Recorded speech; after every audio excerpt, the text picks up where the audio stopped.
Salut, bonjour, comment allez-vous? Je ne vais pas être long. Je voudrais vous parler du silence.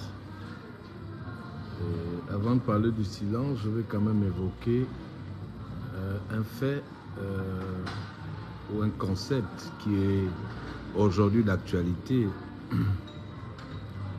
On nous parle d'avoir des institutions fortes.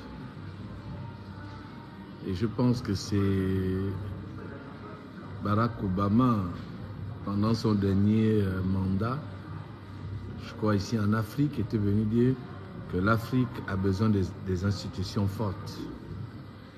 Mais moi je dis non, je ne crois pas à ce concept d'avoir des institutions fortes. Je crois que, bonjour Bois Soleil, mon beau-fils, je le précise. Je pense que nos pays ont besoin de personnes fortes, de personnalités fortes, des citoyens forts. Nos pays n'ont pas besoin des institutions fortes. Ils ont besoin de personnes fortes, des hommes qui ont des convictions.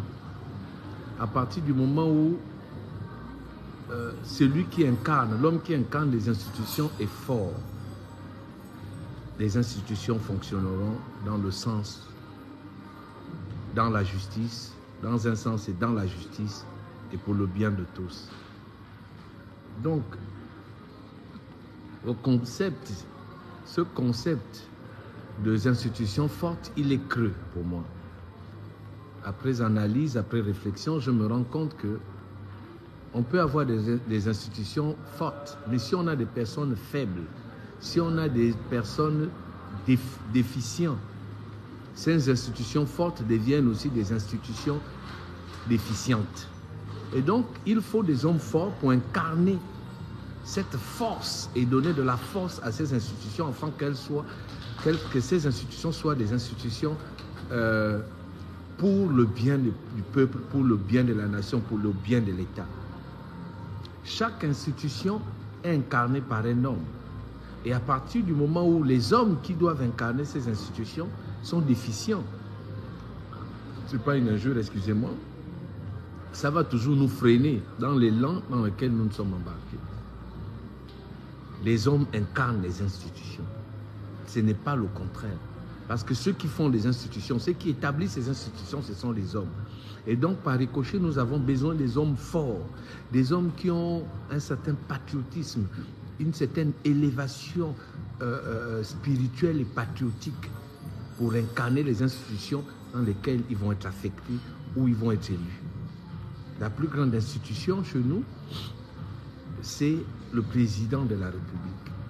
Si le président de la République n'est pas suffisamment un homme fort, quand je dis fort, ce n'est pas dans les âmes, mais fort intrinsèquement, fort spirituellement, avoir une justesse, un équilibre, avoir une justesse dans la justice et comprendre les mécanismes qui environnent le monde, qui environnent les populations. À partir de ce moment, on peut aisément voir un pays se développer. Mais quand les institutions sont fortes et que les personnes qui doivent les incarner sont faibles ou déficients, on fait un blocus, on fait du surplace. Et donc moi je milite pour des hommes forts, je milite pour des hommes de caractère, des hommes de vision, des hommes engagés patriotiquement, ou encore, comme aujourd'hui sur le panafricanisme, qui sont engagés panafricanisme. Il ne s'agit pas simplement de dire, ouais, renforçons nos institutions, rendez-les forts. Mais si vous les rendez forts et que ces institutions sont conduites par des personnes faibles, qu'est-ce qui se passe? Je vais illustrer par exemple avec un véhicule de course de Formule 1. Si vous donnez un véhicule de Formule 1, un moteur aussi puissant à un nouveau conducteur, vous êtes sûr qu'il va se tuer ou tuer des gens autour de lui. Et c'est ce qui arrive dans nos États. Parce que nous avons des institutions, les institutions, nous les rendons tellement forts que ceux qui viennent pour incarner ces institutions sont tellement faibles et déficients que le résultat, il est là. On fait du forcing, on fait du désordre et on rentre dans un cycle d'enlisement permanent ou même de régression. Et donc nous devons aujourd'hui nous battre pour que nous ayons à la tête de nos institutions des hommes forts, des hommes crédibles, des hommes honnêtes, des hommes justes. Même si aujourd'hui c'est difficile de trouver ces hommes, mais ils peuvent avoir au moins quelques traits de caractère ou des vertus qui consistent à penser d'abord communauté, pas à penser soi-même, pas à penser à la famille, mais à penser d'abord la nation. Parce que la nation ou l'État sera toujours plus grand que nous. À partir du moment où vous-même, vous pensez que vous êtes plus grand que l'État, vous êtes plus grand que le peuple qui vous a établi ou qui va vous établir, alors vous prenez position et vous devenez celui qui, pas seulement incarne ces institutions, mais celui qui domine ces institutions. Pourquoi? Parce que simplement, vous n'avez pas compris son véritable concept. Donc vous devez faire le choix. Soit vous militez et vous vous battez pour avoir des institutions fortes et avoir à la tête des institutions des hommes faibles, soit vous vous battez pour que nous ayons des hommes forts à la tête de nos institutions et qui deviendront avec le temps très forts. Nous avons vu parfois dans différentes institutions, vous voyez un directeur, il est là pendant un temps, 10 ans, il n'y a pas d'innovation, rien ne bouge, il n'y a pas le génie. Et puis voilà quelqu'un qui arrive au bout de 2, 3, au bout d'une année, il crée des transformations énormes. Au point où vous voyez maintenant, non seulement le chiffre d'affaires, mais ceux qui l'accompagnent, les collaborateurs, c'est sentir aussi à l'aise. Donc, choisissez le bon. Battons-nous pour qu'il y ait des hommes forts à la tête de nos institutions.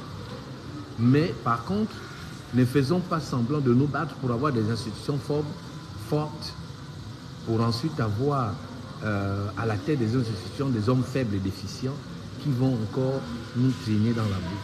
Je vais terminer avec ceci. Actuellement, sur le titre, j'ai mis « Le silence est d'or ».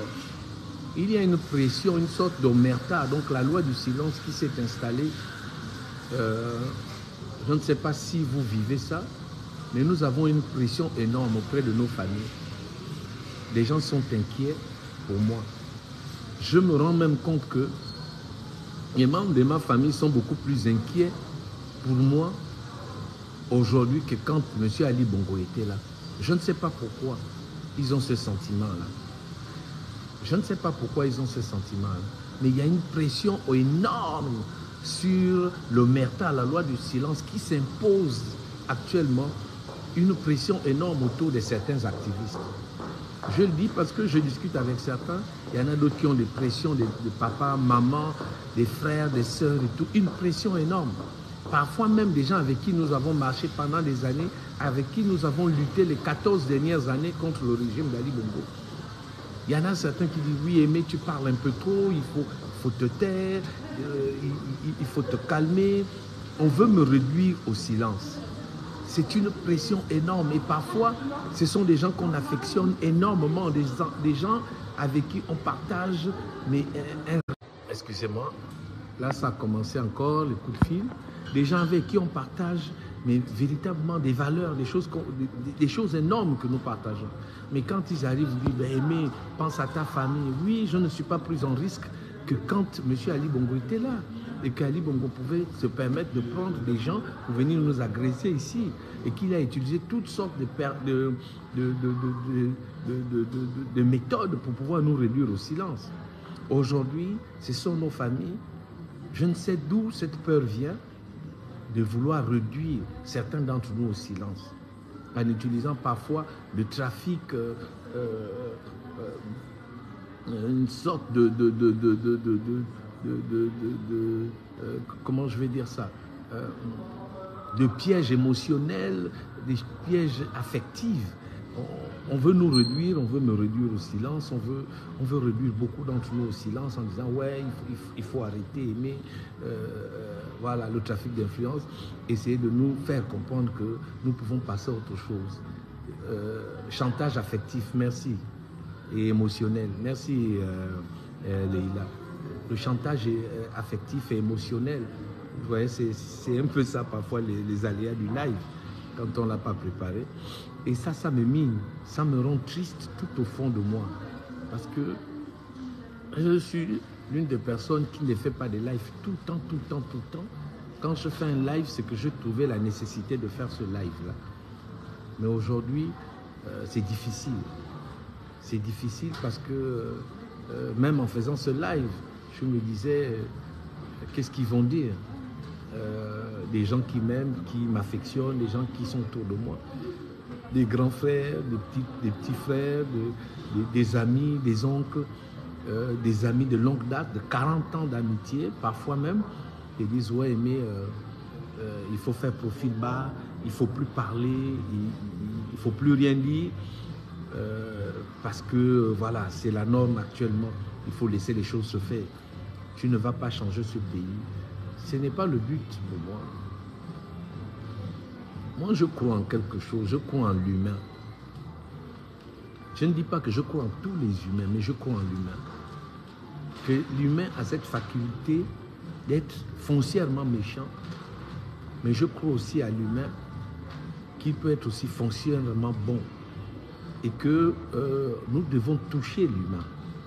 Toucher l'humain là où le bas blesse. Et comprendre que sur cette terre, nous ne sommes que des passagers. Et si nous sommes des passagers, chacun de nous a un rôle. Et chacun de nous a une mission. Et que personne, par quelque moyen que ce soit, puisse vous empêcher d'accomplir la mission pour laquelle vous êtes venu sur la terre. Je ne suis pas un plaisantin. Je suis l'une des personnes qui ne rentre jamais dans les clashs ou machin. Les gens ont le droit d'avoir des éléments de langage quand je sors pour déconstruire ce que je dis, comme je le fais aussi aisément. Mais créer la peur, vouloir faire du chantage émotionnel et affectif, vouloir nous pousser à annuler. Que devrais-je attendre pour parler? Quel moment dois-je trouver pour parler des choses de mon pays? Quand même bien ce pays, par ricochet, m'a juste donné cette nationalité. Et donc j'ai le devoir, moi, même si pour certains, ils n'ont jamais rien reçu de ce pays, même si pour l'instant, mais vous avez reçu quelque chose qui est au-delà des biens extérieurs, au-delà du bien matériel. C'est une nationalité, c'est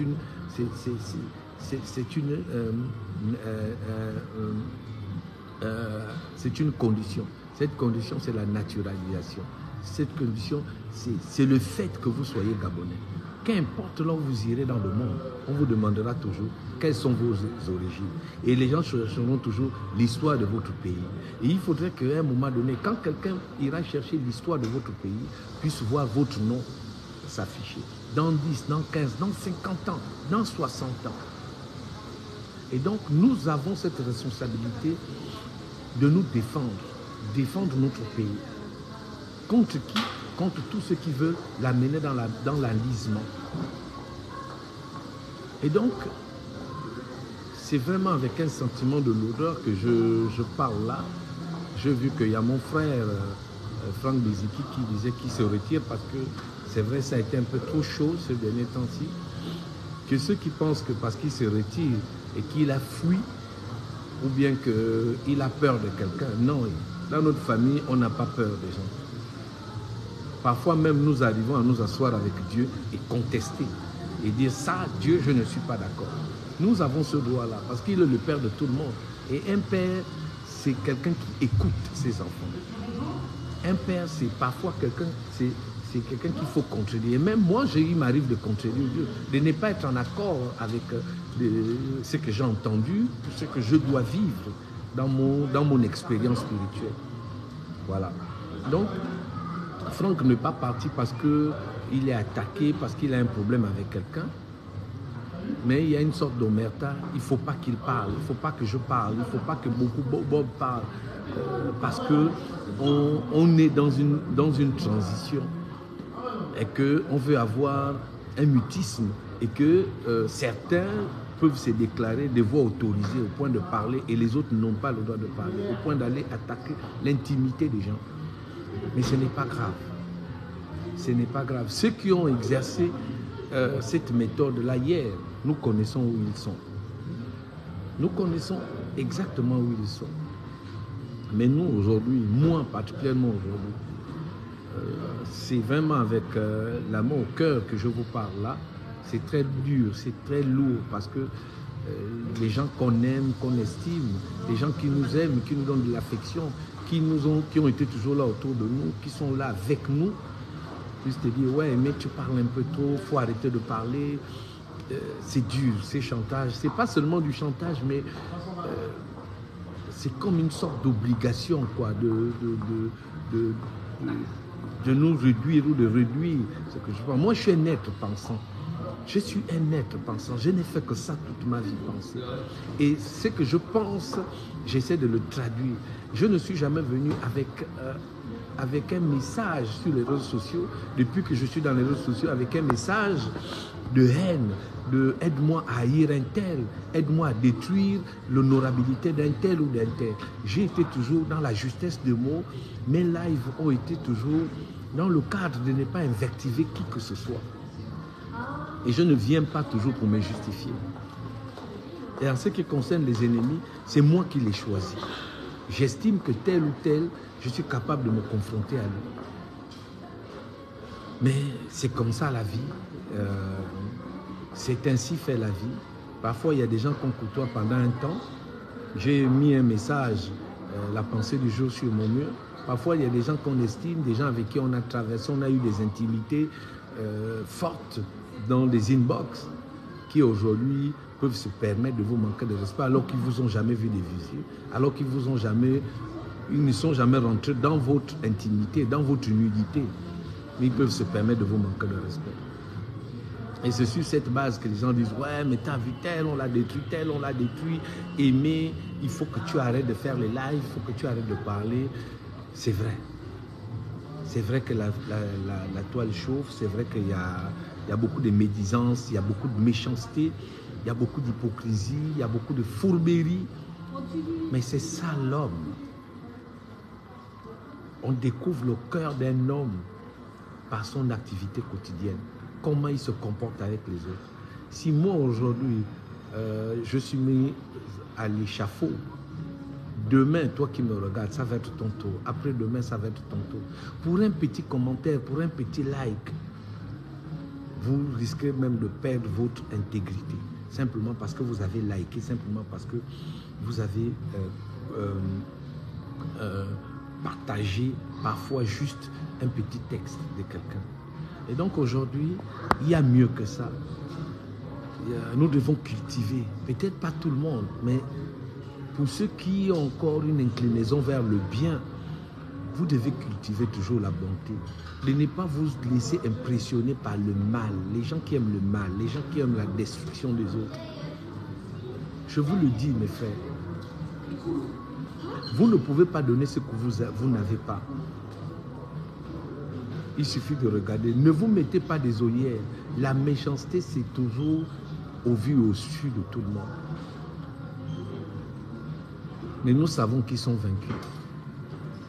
Nous savons qu'ils sont vaincus parce que le mal ne triomphera pas toujours. Le mensonge ne triomphera pas toujours.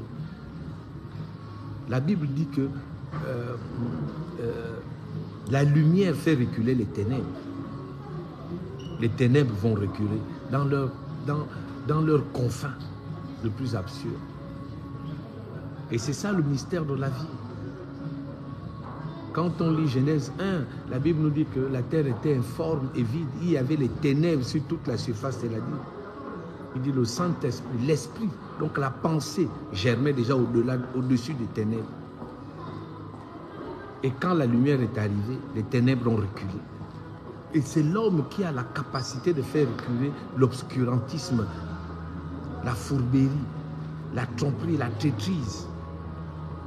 L'homme a cette capacité de transformer les cœurs les plus méchants à des agneaux. Mais c'est le temps. C'est le temps que ça prend. Quand on est dans une zone de confort, c'est le temps. Certains ont actuellement la montre. Mais nous qui sommes patients, nous avons le temps. Moi, j'ai le temps. Ce n'est pas à 50 ans que je veux m'agiter. Si je me suis longuement agité. Quand j'avais 20 ans, 30 ans, voilà, ceux qui me connaissent me connaissent. Ce n'est pas à 50 ans. révolue que je veux m'agiter. Je suis dans le calme, je suis dans la construction véritable. Je prends du temps aujourd'hui à passer avec mes enfants, à donner par expérience. Quand je viens sur les lives, c'est pour déposer des noix de sagesse, afin que ceux qui sont là puissent en bénéficier. L'expertise et l'expérience doivent se vivre. Allez-y dans les lives.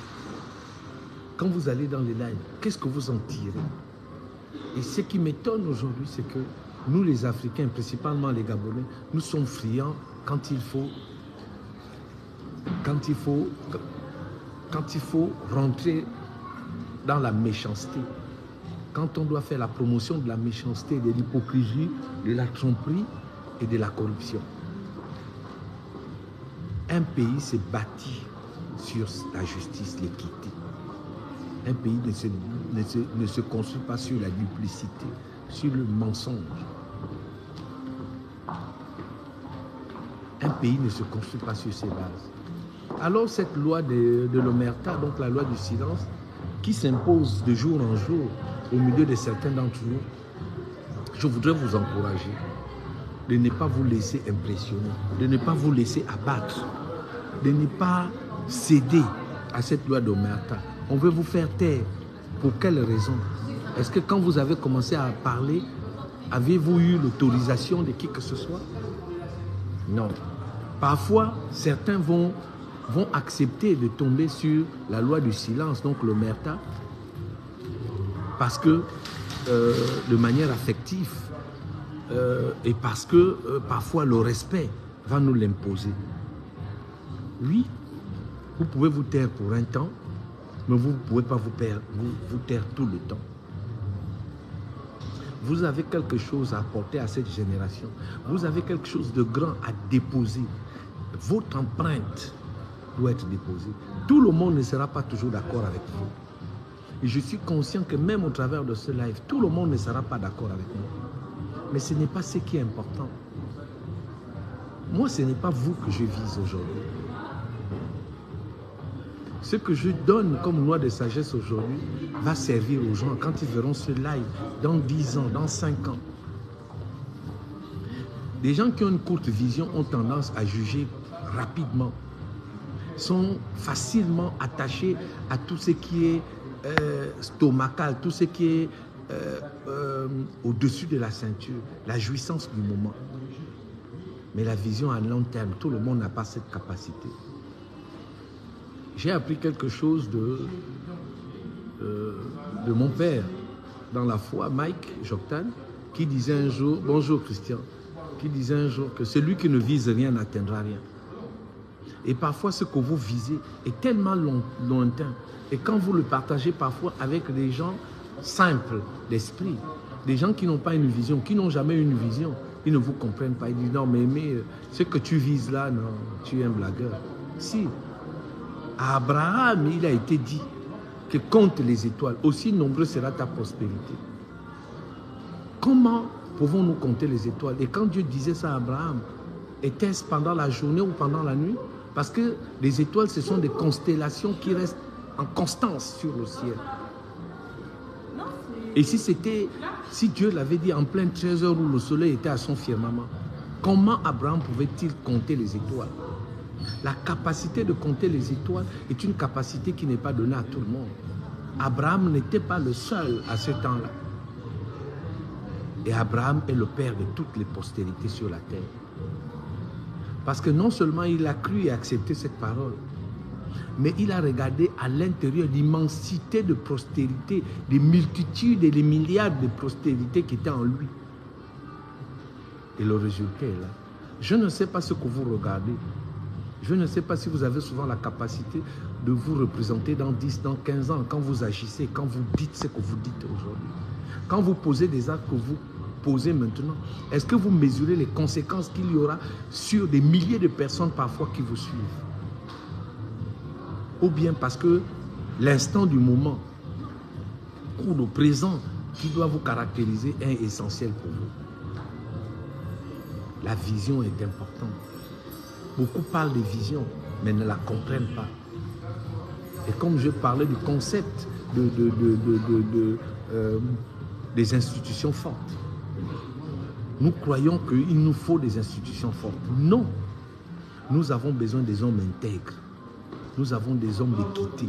Nous avons besoin des hommes de justice. Nous avons besoin des hommes qui portent l'amour du peuple, qui vous aiment, qui s'aiment et qui veulent voir ce pays avancer. Mettez en place des institutions fortes. Vous verrez que dans 5 ans, nous serons toujours au même niveau, où il y aura toujours des coups d'État électoraux, les répressions et tout le reste. Pourquoi? Parce que les gens qui les incarnent n'auront pas la justice pour pouvoir accepter parfois d'être battus. Nous avons besoin des hommes qui acceptent. Qui acceptent. Nous avons le cas aujourd'hui de M. Biden, où il y a une contestation grave en disant que cet homme est déficient. Lui, il prouve qu'il est capable encore de gérer pendant quelques années, 4 ans encore, l'un des plus grands États, la première puissance mondiale. Il y a ce combat-là, mais chacun est à sa place. Et nous en sommes là. Pourtant, il y a des institutions, mais il faut à la tête des institutions des hommes forts qui sont capables d'incarner la justice et l'équité. Donc, nous allons rentrer dans un dialogue dans bientôt. Je ne sais pas qui sera là-bas, je ne sais pas ce qui va être dit. Mais j'ai envie de vous dire ceci. Si vous allez demain à ce dialogue, à cette concertation, ne pensez pas à vous. Pensez à ces générations, des enfants qui naissent aujourd'hui, qui sont nés hier, qui sont nés le mois de février, qui sont nés au mois de janvier. Que ces enfants hériteront les décisions que vous aurez prises. Ils hériteront les actes que vous aurez signés. Ils hésiteront la perfidie que vous aurez fait passer. Ils hériteront aussi de la droiture que vous aurez voulu pour ce pays. Tout dépend de ce que chacun de nous doit penser être juste et bon. Le reste, ce n'est qu'un fumage. C'est une responsabilité. C'est une haute responsabilité. Il y en a certains qui n'ont été responsables qu'eux-mêmes tout au long de leur vie. Et donc, ils ne sont pas suffisamment qualifiés. Parce qu'ils n'ont été que pour eux-mêmes. Des nombrilistes qui n'ont pensé qu'à eux. Parfois même, ils ont des enfants à qui ils n'ont jamais donné de l'affection permanente. Avec qui ils n'ont jamais passé 1 mois, 2 mois, 3 mois, 1 année dans la même maison. Discuter avec l'enfant, échanger avec l'enfant. Il y en a qui n'ont jamais vu, qui ont 3, 4 enfants, qui n'ont jamais géré la puberté de leur fils ou de leur fille. Il y en a qui ne comprennent pas, ils ne pensent qu'à eux. Les nombrilistes. Qu'est-ce que vous voulez? La société est faite ainsi. Ce n'est pas moi qui vais les changer. Donc aujourd'hui, c'est difficile. C'est difficile de se taire. Ça va être difficile pour moi. À partir du moment où on veut m'imposer le merta par ce chantage émotionnel affectif, on me dit aimer, c'est le temps de se taire. Je me dis aimer, tu vas te mourir parce que je suis un communicant. Parce que je me bats tous les jours à communiquer la vie. Je ne dis jamais les choses qui doivent me profiter à moi. Je pense que si j'ai un petit savoir, je n'ai peut-être pas le doctorat et toute la science infuse, la connaissance de tous les mystères, mais je sais une chose. Et cette chose que je sais, que je connais, je viens de le déposer là, pour que nous puissions tous croître, pour que nous puissions tous grandir. Oui, Dieu ne nous demande pas de tout connaître. J'ai dit à un pasteur la dernière fois que croire en Dieu, ce qu'on vous a expliqué qui est Dieu. La Bible dit que ceux qui connaîtront leur Dieu, moi je connais Dieu, parce que je fais l'expérience. On n'a pas besoin de me l'expliquer. On n'a pas besoin de m'enseigner qui est Dieu. J'ai besoin de regarder la nature, de me lever le matin et de dormir le soir, en ayant de l'expérience, en ayant des expériences quotidiennes pour comprendre véritablement l'humain. Mais tout réside dans l'humain. Tout réside dans ce que nous-mêmes nous sommes capables de donner à cette humanité, où la haine a pris le dessus.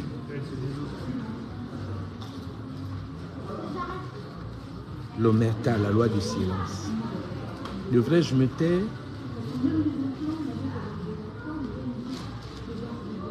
Devrais-je me taire?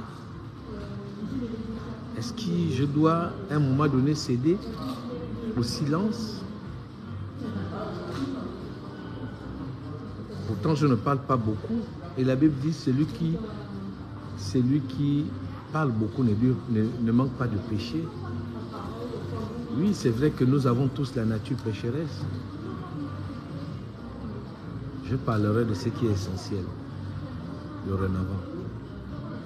Je parlerai de ce qui concerne l'humain. Devrais-je sélectionner des sujets? Comment ferais-je? D'autres m'ont même dit, oui, mais s'il n'y avait pas de réseaux sociaux, certainement, j'aurais trouvé certainement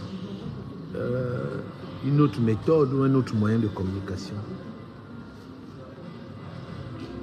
Mais écoutez, avec ça, nous allons essayer. Nous allons essayer de faire ce qu'il faut faire. Nous allons essayer avec la justesse d'être, je ne sais pas, mais je veux vous encourager à ne céder à aucun chantage. Vous êtes unique. Et si vous devez être fécond pour cette génération, soyez fécond. Si vous devez être des dispensateurs de grâce, de bénédiction, d'élévation et de justice, soyez-le. En dépit de tout ce que les gens penseront ou tout ce que les gens diront. Il y a d'autres moyens de communication. Mais tout cela doit être basé sur un élément essentiel. La seule fondation que nous devons avoir, c'est l'amour. Parce que l'amour, elle est capable de choses extraordinaires. Et c'est à nous, dans un monde d'incertitude, dans un monde de doute, dans un monde où aujourd'hui on se dit, est-ce que ça ira, est-ce que ça n'ira pas? Où aujourd'hui le futur est comme un mirage dans le désert. C'est dans ces temps-là que nous, en tant qu'humains, nous devons apporter beaucoup plus de certitude, beaucoup plus d'amour. Ne cédez jamais à la haine. Excusez-moi. Ne cédez jamais à la rancœur. Ne cédez jamais au chantage. Ne cédez jamais, mes amis. Une chose doit vous caractériser, vos convictions. Si vous vivez hors de vos convictions, vous n'y arriverez à rien. Certains veulent faire passer d'autres pour des ennemis numéro 1 de ces pays qu'on appelle le Gabon. Ce n'est pas grave. Ce qui est bien, c'est que la vérité va poindre un jour à l'horizon. Ce qui est bien avec le temps, ceux qui ont l'heure peuvent toujours lire l'heure et définir les choses. Mais le temps ne s'use pas. En théologie, en hébreu, je crois qu'il y a 3 temps. Il y a le premier temps qu'on appelle le temps chronos. Le temps chronos, c'est le temps qui passe, qui vient du mot chronomètre. Tic-tac, tic-tac, tic-tac, tic-tac. C'est le temps chronos. Il y a un deuxième temps, qui sont les temps de Dieu. Le deuxième temps, c'est le temps qu'on appelle l'eschato, qui vient du mot eschatologie. Et les prophètes l'utilisent beaucoup. C'est le message de la fin des temps, c'est le message de la venue de Jésus, c'est le message d'espérance, c'est le message. L'eschaton, c'est le temps d'apaisement, c'est le temps de l'espoir, c'est le temps de l'élévation, c'est le temps où Dieu met dans les cœurs de chacun qu'il y a un espoir, qu'importe ce que tu traverses, qu'importe ce que tu vis, qu'importe ce que tu as fait, il y a de l'espérance pour toi. C'est le temps eschaton. Donc l'eschatologie. Il y a un message nouveau pour toi. C'est le temps eschaton. Et il y a le troisième temps, c'est le temps kairos. Le temps kairos, c'est le moment où je suis en train de parler. C'est maintenant que vous devez prendre de bonnes décisions, de bonnes résolutions. C'est maintenant que vous devez accepter de changer ou pas. Ce n'est pas demain. L'heure, c'est l'heure. Après l'heure, ce n'est plus l'heure. Avant l'heure, ce n'est pas l'heure. C'est ça le temps kairos. Et vous devez vous attacher au kairos. Le kairos divin, c'est maintenant. Ce que nous voulons pour nous-mêmes, ce que nous voulons pour nos prochains, ce que nous voulons pour notre nation, c'est vous qui devez le définir aujourd'hui. Parce que c'est le temps kairos. Nous sommes dans le kairos. D'autres appellent ça la croisée de chemin. Sur d'autres langages, on appelle ça la croisée de chemin. Quand vous êtes à la croisée de chemin, vous devez faire un choix. Vous devez vous définir. Vous devez avoir une posture, une position. Vous devez avoir une certaine flexibilité. Le kairos s'impose à vous aujourd'hui, du devenir de ce pays. Cette transition est le kairos de Dieu, où nous avons le devoir de faire des choix qui ne vont pas nous définir aujourd'hui, parce que nous sommes les acteurs pour la construction d'un Gabon meilleur de demain. Nous ne serons pas là pour demain, pour jouir du travail que nous aurons accompli aujourd'hui. Ce n'est pas le but pour lequel cette transition est venue. Martin Luther King avait compris. Quand il fait son dernier message sur « J'ai fait un rêve », il dit « J'ai vu, nous étions sur la montagne, mais je n'étais pas. Mais j'ai vu quelque chose s'accomplir.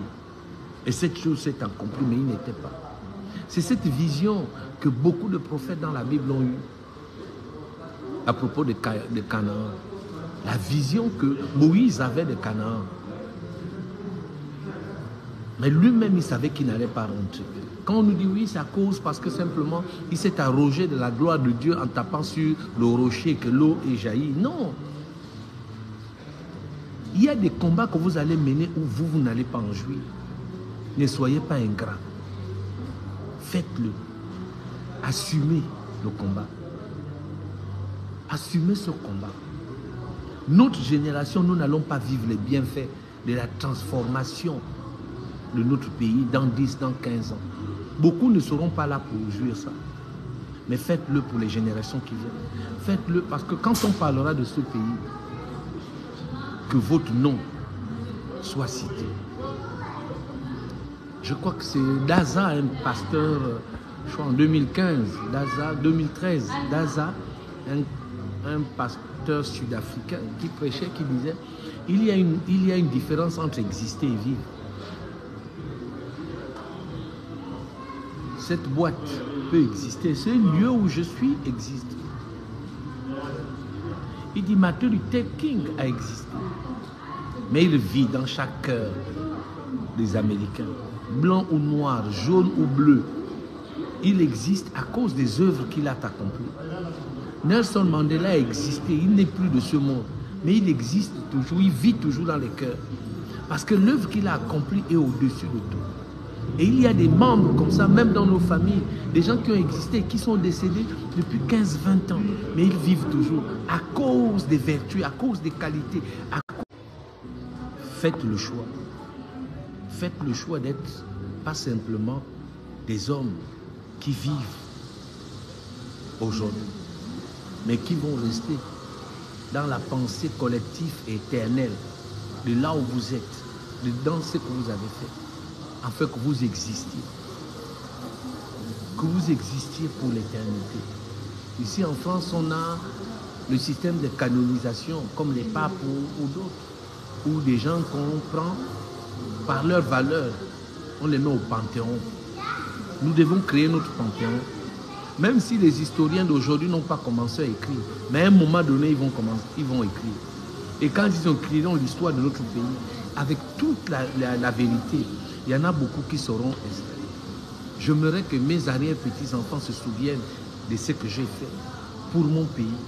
Ma contribution directe et indirecte, du sacrifice que je consentis, ou que je consentis et que je consens encore aujourd'hui, pour que ce pays il puisse hériter mes petits-enfants qui sont dans mes reins, qui ne sont pas encore sur la terre. Que mes petits-enfants puissent se souvenir que oui, ce monsieur a laissé quelque chose. Un héritage qui est au-dessus des maisons, des villas et des comptes bancaires remplis. Mais quelque chose d'intéressant. Une véritable passation de relais. Des valeurs, des vertus, d'abnégation, de résilience. J'ai entendu certains activistes dire oui, nous n'allons pas vivre toute notre vie dans la résistance. Allez-y dire ça à Mélenchon. Allez-y dire ça à Marine Le Pen. Nous nous battons pour un idéal commun, mes chers amis. Nous ne nous battons pas aujourd'hui parce que nous devons faire plaisir à X ou Y. Nous sommes debout et si nous parlons aujourd'hui, ce n'est pas parce que nous avons du temps à perdre, mais c'est parce que notre pays mérite mieux et qu'il y a des choses à faire. Quand nous regardons nos frères du Congo là aujourd'hui qui commencent à se réveiller, que plutôt que de rester à danser et qu'au nord il y a des massacres, il y a des milliers de morts depuis des dizaines d'années et qu'il faut bien réagir un jour. On veut nous amener dans un concept de gouvernance qui ne sied pas à notre réalité quotidienne, à notre culture, qui est la démocratie. On se dit c'est le moment, c'est le temps que nous soyons des démocrates. Et que quand vous dites des choses, on dit vous êtes un non-démocrate. Qui vous a dit que c'est le seul système de gouvernance? Non. Ça n'a jamais été dans nos us et coutumes, le gouvernement. Nous avons adopté ça, mais nous pouvons l'améliorer, nous pouvons la rendre meilleure. Nous pouvons l'adapter à nos réalités, à notre culture, à notre conception, à notre philosophie. Parce que le Gabonais, dans chacune des langues qui caractérisent chaque coin, il y a une philosophie, il y a une poésie, il y a des mathématiques, il y a toute une science dans chaque culture qui est encore non exploitée. Mais c'est à nous de l'exploiter. C'est à nous de l'exploiter pour que nous soyons demain reconnus comme frères. Nous allons au Ghana, nous allons dans la plupart des pays, nous voyons les pays de l'AEF, le Niger, le Mali et le Burkina Faso rentrer dans une nouvelle dynamique. On va peut-être les traiter de belliqueux. Non, ils ont compris que c'est à eux de décider la couleur de leur salon, la couleur de leur chambre. Qu'est-ce qu'ils veulent mettre? Est-ce qu'ils veulent mettre du placo ou des carreaux ou laisser simplement comme ça? C'est à eux de déterminer et de vouloir comment ils doivent gérer leur pays. Quel est le système? Est-ce que nous allons déjà dans ce dialogue avec des prérequis d'avoir des per diem et tout le reste, ou bien nous allons parce que nous avons un idéal pour notre pays, nous avons une vision véritable pour notre pays? Quelle est votre vision? Quand vous dormez et vous vous levez, comment voyez-vous le Gabon? Ou bien vous vous voyez quelque part vous-même? À partir du moment où vous n'avez pas une projection beaucoup plus large sur la 3e, 4e génération des enfants qui sont encore dans vos rangs, c'est que vous n'avez pas encore suffisamment fait quelque chose pour ce pays. Et que vous êtes loin du compte de ce que nous voulons, loin du compte des espérances. Parce que je n'espère pas quelque chose aujourd'hui, à l'heure de mes 50 ans, dire que je veux planer, je vais avoir ceci. Non. Je pense à mes enfants, à mes petits-enfants, à mes arrière-petits-enfants. Je pense dans 5, 10 générations après moi, l'héritage qui va leur être légué. Et à partir de ce moment, quand vous ne faites pas les calculs du moment et que vous êtes dans une perspective de kairos, vous accomplissez de grandes choses. Les dissensions qui sont l'apanage aujourd'hui et qui sont exposées aujourd'hui est dû simplement du manque de visibilité, du manque de vision, du manque de... nous sommes ingrats parce que nous voulons penser à l'instant. Nous pensons au moment. Nous voulons construire notre vie maintenant. On s'en fout de nos enfants, on s'en fout éperdument de nos arrière-petits-enfants. On s'en fout de ceux qui vont hériter de ce pays dans 10, dans 15 ans, dans 20 ans, dans 50 ans. On pense qu'à nous maintenant. Je vous dis que nous n'y arriverons pas. L'omerta, la loi du silence. Devrais-je céder à cela, au chantage affectif? Sous la vidéo, j'attends vos réponses. J'attends vos questionnements. J'attends aussi d'être conseillé. J'attends aussi quelques noix de sagesse venant de vous, afin de me guider, afin de nous aider, nous tous, dans ce à quoi nous nous sommes engagés. Parce que chacun de nous s'est engagé. Je n'ai pas la prétention de donner des leçons de vie ou de morale à qui que ce soit. Mais j'ai un devoir. Et ce devoir, je l'accomplis tous les jours. D'aimer mon prochain, d'aimer mon pays, d'aimer mon continent. D'aimer même ceux qui me détestent, d'aimer même ceux qui me torturent. J'ai ce devoir-là de respecter les autres dans ce qu'ils pensent être vrai. J'ai le devoir d'accepter les autres comme ils sont. J'ai le devoir, moi, d'accepter la divergence d'opinion. Je disais hier que cette histoire de vouloir mettre tout le monde au même endroit, dans les mêmes associations et penser, la pensée unique tue véritablement quelque chose que j'appelle la diversité. Parce que c'est dans la diversité qu'il y a la richesse. Quand nous avons des pensées diverses et variées, nous devenons beaucoup plus riches. Nous ne pouvons enrichir notre pays qu'à partir du moment où il y a cette collision des pensées, cette collision d'opinions. C'est là où nous serons beaucoup plus grands. Parce que nous aurons le moyen, cette possibilité de nous remettre souvent en question. Parce que nous allons considérer que ce que l'autre dit, je ne suis peut-être pas d'accord, mais ce qu'il dit est vrai. Et donc je veux respecter ce qu'il dit. Et c'est ça là l'essentiel. L'essence d'un homme ne se définit pas en ayant raison le matin à midi, toute l'après-midi, le soir jusqu'au lendemain. La remise en question est importante. La réflexion poussée, de savoir que l'idéal, ce n'est pas seulement moi qui dois être l'héritier de ça. Mais demain, dans mes entrailles, j'ai 5, 6, 7, 10 générations, 50 générations. Quel est l'héritage que je transmettrai? Qu'est-ce que je vais laisser à ceux-là? C'est là, la grandeur d'un homme. Quand vous n'êtes pas arrivé encore à cette déduction, à cette réflexion, à cette philosophie culturelle, à cette hauteur d'esprit et de spiritualité, c'est que vous êtes encore, comme dit la Bible, abonné. Il dit aux petits enfants ne donne pas la nourriture solide. Et je vais terminer en disant que la Bible dit aussi longtemps qu'un héritier est un enfant, il ne diffère en rien d'un esclave. Quoi qu'il soit maître de tout, Dieu confie des choses au fils. Un fils est mature, un fils est responsable, un fils est engagé, un fils pense à tout le monde.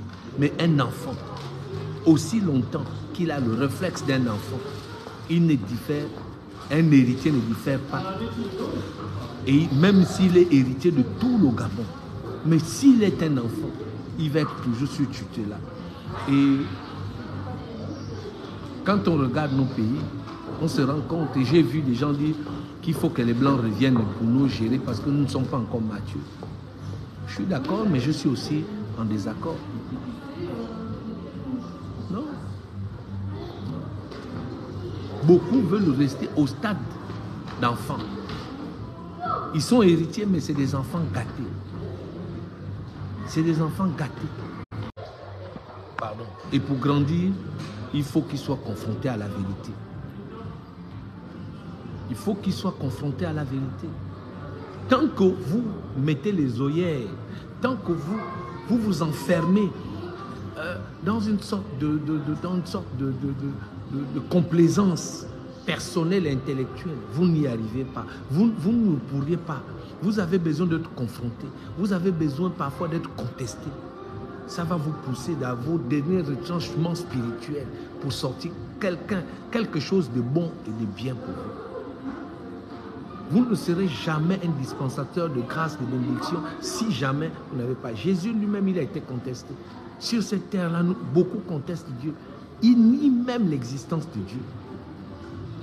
La vérité, c'est que à un moment donné de leur vie, ils vont tomber face à quelque chose de plus grand et ils vont comprendre qu'il y a toujours quelque chose de plus grand en nous. Et donc, je veux vous souhaiter une excellente journée. Vraiment, soyez bénis. Je dis, céderai-je à l'omerta, à la loi du silence? Parce que moi, on veut me demander. Ma famille, mes amis, mes proches, les gens avec qui j'affectionne me disaient, mais il faut se taire, il ne faut plus beaucoup parler, parce qu'actuellement, il ne faut pas parler. Je ne sais pas. Je suis, et c'est des gens que j'estime au plus haut point, je suis comme, il y a un craquement dans mon cœur, dans mon être, dans ma spiritualité, parce qu'il y a un combat. Et si je continue, est-ce que je ne vais pas les blesser? Et donc, je suis divisé. Et je n'aime pas être dans cette position, dans cette posture d'être divisé. Excellente journée à vous. Ne cédez jamais à l'omerta, à la loi du silence. Que personne ni quoi que ce soit ne vous réduise au silence. C'est à vous de choisir quand est-ce que vous devez parler et quand est-ce que vous devez vous taire. Vous n'êtes pas obligé d'aborder tous les sujets, mais vous avez une contrainte, une loi morale, une loi spirituelle qui doit toujours vous indiquer d'être du bon côté de l'histoire et de dire ce qui est juste et bon. Parce que ce monde manque de justice et de bonté. Je vous aime, mes amis. Je vous aime tout au fond de moi. Bonne journée.